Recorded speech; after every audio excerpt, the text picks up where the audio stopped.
I wanted to sing you guys the American anthem, but I don't know it, and I'd rather focus on our own Nkosi Sikelel.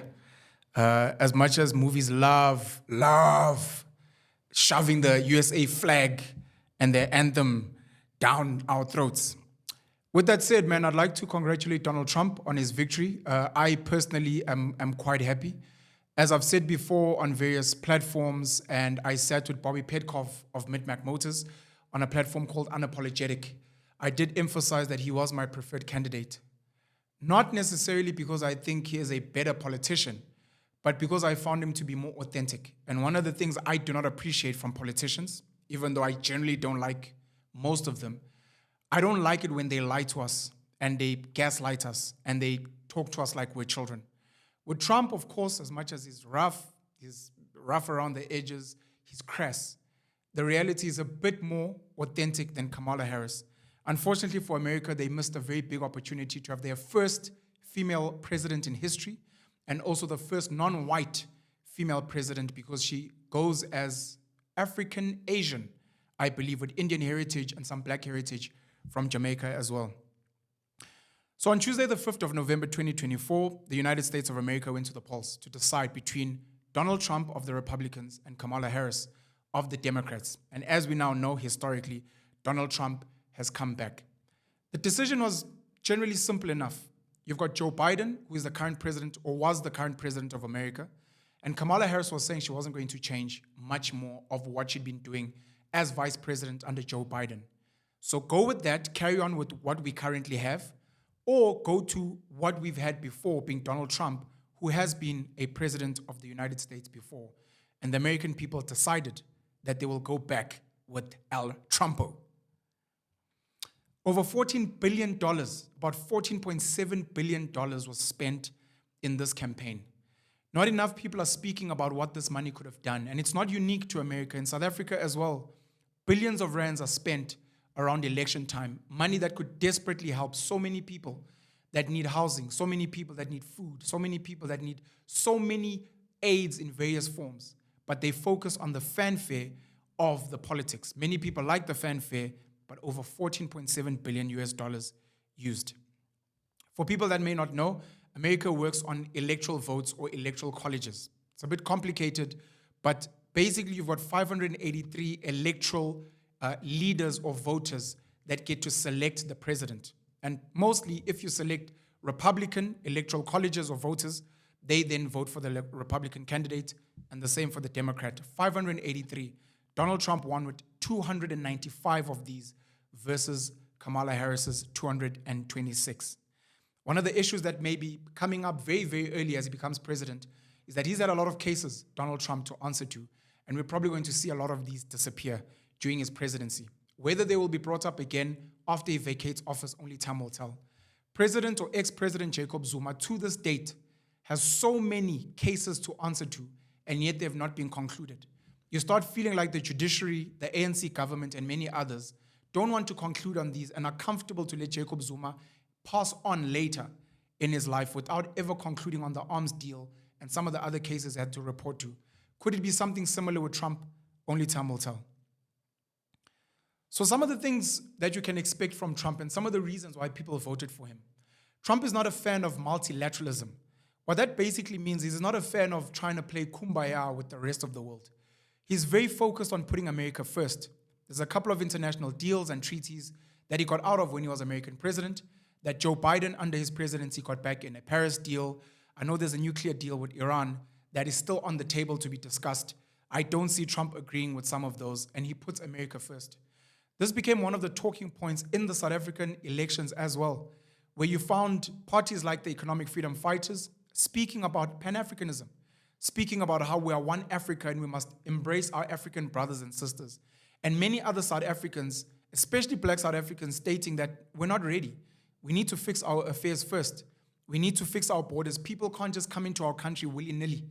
Even before colonial borders, you don't just get into someone's territory without asking for permission. And I do believe it was one of the reasons that the EFF didn't do as well as anticipated at the elections. But you saw parties like Action SA, you saw parties like the Patriotic Alliance getting some favor because they were two of the parties that were very big on putting South Africans first. Trump is saying, MAGA, make America great again. And many Americans feel the same. They are tired of being bullied. They can see the new wave of BRICS that's coming. And they're saying, no, we want to make America great again. We want to create jobs. We want to make sure that our companies are based here, are manufacturing here in America, and we want to dominate the world again. Another thing which was very iconic of Trump in his last presidency was doubling down on strong borders, where he was saying that Mexico will pay for the borders. He's going to go back to strong borders. And we saw with Kamala Harris and Joe Biden, leading up to this election, some of the controversial thoughts they had on legalizing some of their illegal or undocumented immigrants and allowing them to even vote. That is something that really, really upsets a lot of Americans. As I said, it's something that would upset a lot of South Africans as well. And I do believe that Donald Trump is going to be pushing further, even in his victory speech. He did speak about making sure that all immigrants are kicked out of America and they are welcome to come back, but legally so. One of Kamala Harris's big driving points was her push for reproductive rights of women and abortion laws, which Donald Trump is not as strong on, and many, many Democrats who are crying, boo-hoo, very sad about the results, are saying, oh, well, people don't care about women because they voted for Trump. People don't care about the right to abort, and that's not true, unfortunately. But this is what happens with the fanfare of binary politics. One of the big things that's come out in these elections is the power of podcasts. If you look at what Joe Rogan did having Donald Trump, if you look at people like Theo Vaughn, you look at people like Lex Friedman and others having Donald Trump, you look at Kamala Harris going out of her comfort zone and sitting with Shannon Sharp on Club Shay Shay, you see the power that podcasts are starting to play in the political landscape. I am hoping that in time to come, specifically in 2029, if not 2026, we'll see the same in South Africa. I know I'd said I'd take a step back from local politics and those things, especially after the elections, because I was quite pissed with what came, and I'm personally not a fan of the government of national unity. But I realized the importance of using alternative platforms to drive some of the more progressive agendas that we need in this country. And that means sitting with politicians. That means sitting with leaders, whether they are from small parties, from big parties, whether they are activists or political commentators, to make sure that we're starting to speak to the masses of our countries through alternative media. For too long, mainstream media has had a monopoly on the mindset and the education around politics. And it is time that some of us, with our smallanyana podcasts, our smallanyana TikTok channels and pages, can actually influence voters and educate the public and get them to mobilize in terms of activism to change. One of the biggest players in these elections was Twitter/X, which was bought by Elon Musk for $44 billion.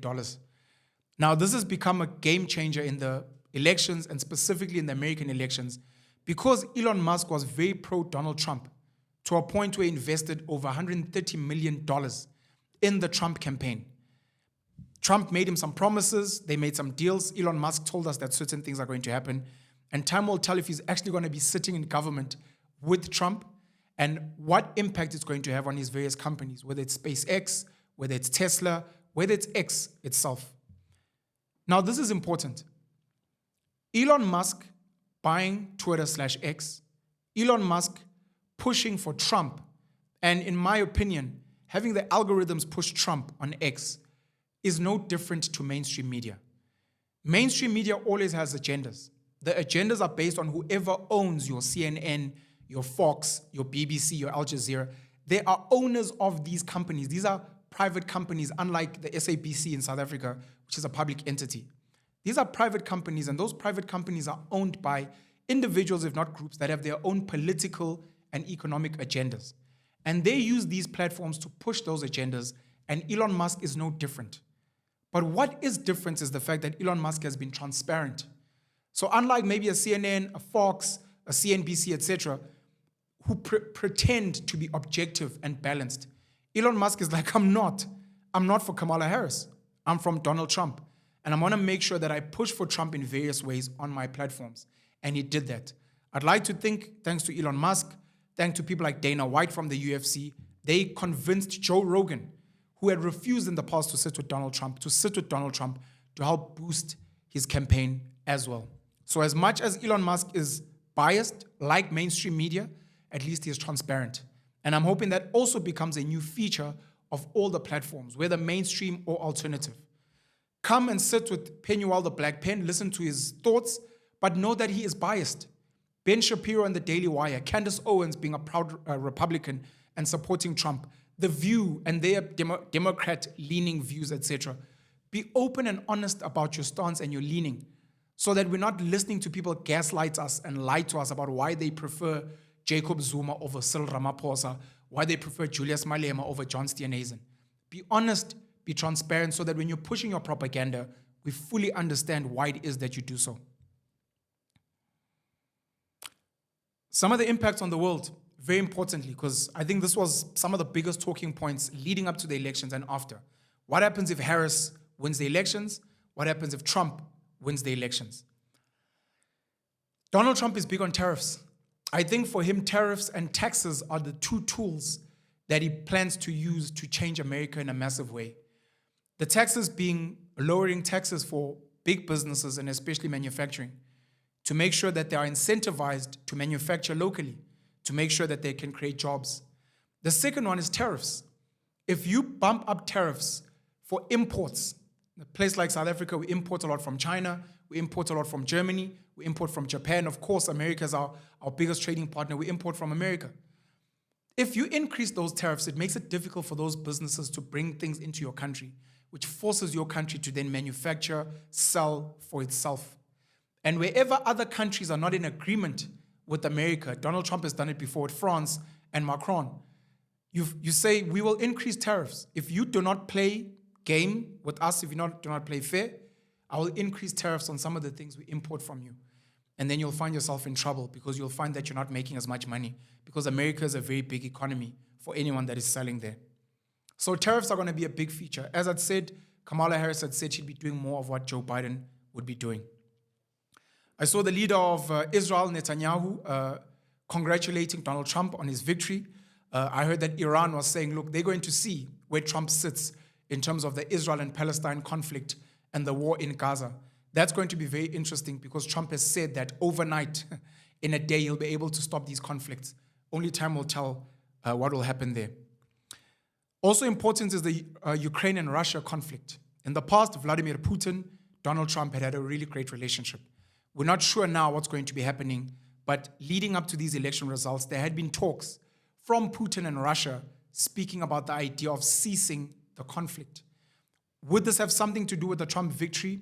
We don't know. Would this have something to do with maybe there's a change in the guard? We don't know. Ukraine is very worried. They've been getting a lot of military aid and assistance under the Biden administration.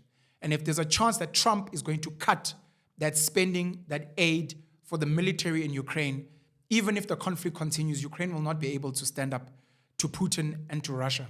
So time will tell where they stand in that regard, something Zelensky has raised as well. The Crown Prince of Saudis congratulated Donald Trump on his victory, so has Macron from France as well. Prime Minister Modi from India tweeted as well, congratulations to my friend Donald Trump on his victory. And I saw President of South Africa, Cyril Ramaphosa, congratulating him as well, which I found very cute. And I did end up commenting. Luckily, I got a lot of likes and a lot of people agreeing. If in South Africa we were to go to a point where we get to elect our own president, which I'm hoping will be part of the electoral political voting reform that comes in years ahead in South Africa, Cyril Ramaphosa would not be president in this country. I do not think he has enough money to bribe all voting South Africans, arguably, apparently, allegedly, as he did to win the ANC presidency against Nkosazana Dlamini Zuma. And now, of course, Helen Zille has gone on to famously say it was the business community that told them that they must protect Cyril as the president. Of course, the business community, we can only assume a lot of rich, mostly white people, saying we prefer Cyril over maybe Paul Mashatile, over the so-called dangerous left-wing EFF, MK, ANC coalition. Doomsday coalition is what they called it. So they were to protect Cyril. You can't do that enough for the entire population, or at least the voting population. I've said before that I think the most popular politicians, we can kind of debate it today, the most popular politicians in the last couple of years have been Jacob Zuma, Julius Malema of the EFF, Jacob Zuma now of Umkhonto weSizwe. Cyril is not on that list. I've run many polls. Many people have said, even when mainstream media have tried to sell us this concept that Ramaphosa is favored by, it's not true. Today, of course, one of the faces of the Government of National Unity, the GNU, Gayton McKenzie, is winning a lot of hearts. Many other people saying, no, he's just the criminal. He's supporting Cyril, and this guy can change just tomorrow. But the reality in South Africa is if we had a chance to vote for our own president, I do not believe that Cyril Ramaphosa would be president. So it was cute for him to congratulate Donald Trump as the Republican candidate for winning the presidency. Some of the other things to consider, I think I'd spoken about illegal immigrants from Donald Trump and the strengthening of the borders. What I found very sad, and this is just one of my issues with what we call democracy in the modern world. The idea that you have 226 electoral colleges versus 295, and you call that a victory, is so slight. It happened with Joe Biden and Donald Trump, even though Donald Trump said there was vote rigging, which Jacob Zuma and the so-called progressive forces have said in South Africa as well. It happened with Trump and Hillary Clinton at some point. If anything, what's even sadder, Hillary Clinton got 2.8 million votes more than Donald Trump in those elections. 2.8 million votes more. But because they work on this electoral colleges system, Donald Trump won more of the electoral colleges. Is that really a democracy? If we're getting to a situation where South Africans have said we don't want the ANC to have a majority in this country, we're giving them 40%, is it fair that other people can come in and say, no, let's make it seem as if the ANC's won and give their president, give the ANC president the presidency of the country and allow them to celebrate and to dominate as if they've won when they haven't? Is that a true democracy where the country is literally split almost in half? Almost in half. And you may find that the candidates have really extremely different views, different policies, foreign policies, economic policies, policies on immigration, policies on healthcare, education, etc. Is that a true democracy? And one of the things I've said in the past, of course, this is just hypothetical and theoretical. Imagine if America could split in two, and that you say, look, if you are Republican, you must go live on the east side of the country. If you are Democrat, you live on the western side, and you will be governed by whoever you support. Because in the world today, we can have that. We can have nuanced systems. The other sad thing about democracy for me is you end up voting for Trump, but you may find that you almost agree with Kamala Harris on so many other things. But now, because we are given these binary voting systems where it's either black or white, it's either male or female, it's either Republican or Democrat, we're forced to pick this binary thing. And you find, in the South African case at least, a person who is on social welfare, receives a grant, lives in an RTP house, their kids study for free, etc. They say, I do not like Ramaphosa. I don't like Paul Mashatile. I don't like the ANC government, to be honest. I think they failed us. But I like the idea of social welfare. So I will vote for social welfare, even though I don't like these people. On the other hand, I think I like the work that the Democratic Alliance is doing in the Western Cape. I like some of their progressive policies. I like some of their ideas in various ways. I don't believe in black economic empowerment. I think it only enriches a few people. But because I get to a ballot, and I can't say I only support social welfare, but I support maybe economic policies of another party, you're now forced to pick binary.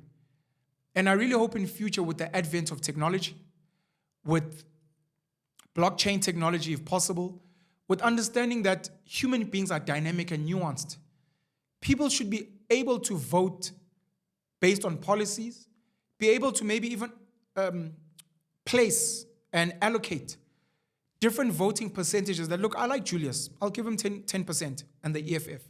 I like Gayton, I'll give him maybe 5% with the Patriotic Alliance. I like the DA, I'll give them 15%. I like the ANC, I'll give them 7%. Because that's what funders do. We saw it with the Oppenheimers, we saw it with the Patrice Motsepe, who donated to the EFF, the DA, and the ANC, amongst others. I think the Freedom Front Plus as well. Why can we not vote in such a way that we spread our interests? Because we are dynamic people. But we have these binary systems, which arguably is the people that run the country, any country, saying, we don't think you guys are smart enough. So it's either ice cream or lettuce for supper, and that's it. It cannot be that we'll have a little bit of lettuce, and then afterwards we'll have a little bit of ice cream for dessert. And I think that needs to change. It's one of the reasons why I don't like the political systems. It's one of the reasons I don't support democracy. It's one of the reasons I call for electoral political reform across the world. I think I touched on some of the, no, I haven't. What will be the impact on South Africa of a Trump presidency? So Trump has gone on famously to call Africa a shithole, which he meant, and I know he was echoing the sentiments of so many other people. There are white politicians in South Africa who have alluded to those type of utterings when they speak about the townships, when they speak about the quality of our schools, when they speak about business people that supply government. Those same white politicians will never call white business people tenderpreneurs and looters and corrupt. Yet you'll find a construction cartel that built the World Cup stadiums in 2010. You'll find certain companies that have almost monopolies on certain tenders, white companies. You'll find certain companies that almost have a monopoly on supplying ARVs and COVID vaccines. They never call those people tenderpreneurs or looters or corrupt. So you realize that they have those same utterances. But Trump would say that, so many people would say, hey, this guy hates Africa, we don't really feel him. And then Patrice Motsepe, wealthiest black man in South Africa, would go on a platform and congratulate Trump and say, Africa loves you, Mr. Trump, when he was president. And many Africans were very upset. I believe Patrice Motsepe went on the record later to apologize that he wasn't trying to speak on behalf of Africa. He was just trying to create diplomatic relationships. With that being said, some people are saying, look, the fact that Trump is not really focused on Africa may be a good thing. One of the stories that's not spoken about is the fact that under the Biden administration, there's been a bombing of Somalia. It's so difficult to find online, but it's there. There's the issues that, number one, with Russia and Ukraine and NATO, some of the military bases across Africa, the support of America, of Rwanda and Paul Kagame as an example, the idea of America pulling aid and economic relationships with Uganda because Uganda had criminalized homosexuality. Trump may say, no, I don't really care about that. I believe there are two genders. If people want to do things in private, it's fine. But if we find you in public, Uganda must do what they want. They have their own sovereignty. So I'm going to carry on giving them aid. I'm going to carry on doing business with them because he cares very much about business and he cares for what's best for America. And if there's a chance that there's money to be made in Uganda, Trump will be like, let's go make money in Uganda. What they do in terms of their laws, in terms of how they feel, it's got nothing to do with us. Whereas Biden, Harris are more progressive, they're more woke, they're more inclusive of the LGBTQI plus community globally, to a point that they will punish certain countries that are not on brand with those views. AGOA has been a big pain point, but it's never been that whether Republican or Democrats, they've kind of had clashes on AGOA. It's always been generally about having favorable trade deals with America mostly. America is our biggest trading partner, and there are 600, probably over 600 American companies in South Africa. So the idea of cutting AGOA would maybe not be the greatest. If anything, it would potentially be dangerous for America because you are seeing what's happening with BRICS. In South Africa, just recently, I was watching an amazing video by Zimasa Vabaza, Mustafa, speaking about how many Chinese vehicles are now coming into South Africa. GWM, Great Wall Motors, Haval, Bake, Cherry, and all these other cars. So if ever America pulls out, you may find that South Korea may bump in more cars in the form of Hyundai, Kia, etc. So they must be very careful. Of course, you've got India with your Tata, etc. So America also wants to have a good relationship with South Africa. We may not have that much money, but if they leave us, we may create stronger relationships with BRICS nations, India, China, Russia, etc. And that may not be good in the long run, especially because South Africa is mostly still a gateway to the African continent and the African economy. So AGOA hopefully will remain safe for now, unless Trump has got other ideas. Whenever America cuts their interest rates, it immediately affects us. We almost always announce our interest rate movement after America has done theirs. We just did it recently. America took their rates down. South Africa took their rates down. So the impact of whatever Trump does will impact us. My guess would be that if Trump wants to stimulate the economy and he gets the buy-in of his government, he will look to, like I said, cut taxes to stimulate the economy. He will probably have incentives for manufacturing companies in America. He will increase tariffs for anyone that's exporting to America. But he will probably also try to cut interest rates to stimulate spending in America, which then would probably have a ripple effect in South Africa where we might see interest rates cuts. Having sat with Bobby Petkov again at Midmac Motors, because he's in the dealership, cars, vehicles industry, that becomes very sensitive for them. Similarly, home loans in that space. One of my mentors, Kulufelo Maponya, who's linked to, I think, still the biggest home loans provider, SA Home Loans, they speak about how sensitive interest rates are. You lower interest rates, people have more disposable income, people can afford to buy houses, they can buy cars, they can spend more money, they can maybe create an extra job or two if they own businesses, and you can have a more thriving economy. Of course, it's a balancing act in some way. And yeah, I think I'll end it there. Looking forward, man, to what Trump has in store for America. It's going to be a fun ride. Maybe we'll see Trevor Noah, the boy, going back to the Daily Show to laugh at Trump again. Because, I mean, after Trump left, Intwana had no more material. You know, it's one of the things that he was criticized for. I think even I saw on social media, he was criticized that this guy was kind of sent to go and criticize Trump. And as soon as Biden took office, he disappeared. And it seemed even in South Africa, he was there when Zuma were president. He was cracking jokes, laughing. As soon as Ramaphosa got into office, where are the jokes, Trevor? Where are the jokes, my man?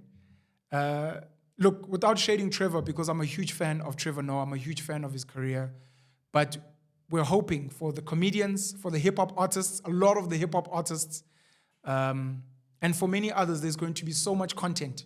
Memes, quotables. I mean, Joe Biden was old and boring. The best memes we got was him being lost, messing up names, calling Zelensky, Putin, etc. Very embarrassing.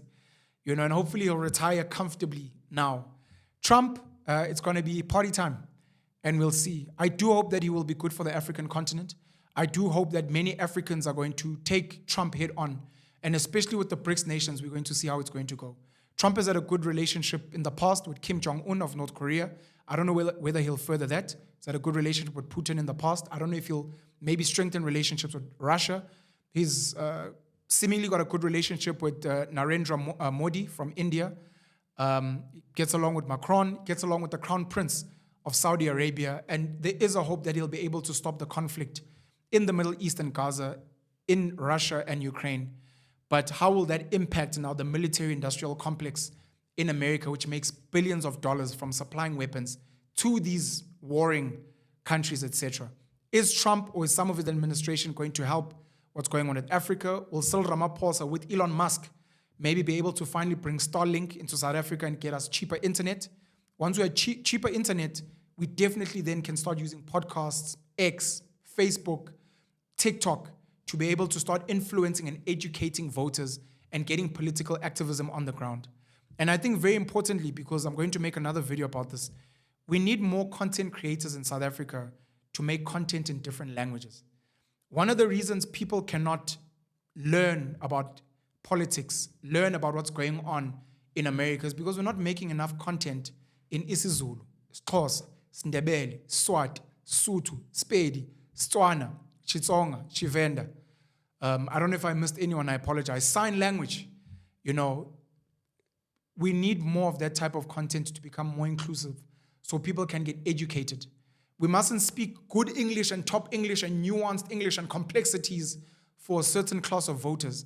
And then when it comes to indigenous language speakers, the Zulu, Xhosa, Sotho speakers, then we now simplify it and we speak to them like they're children.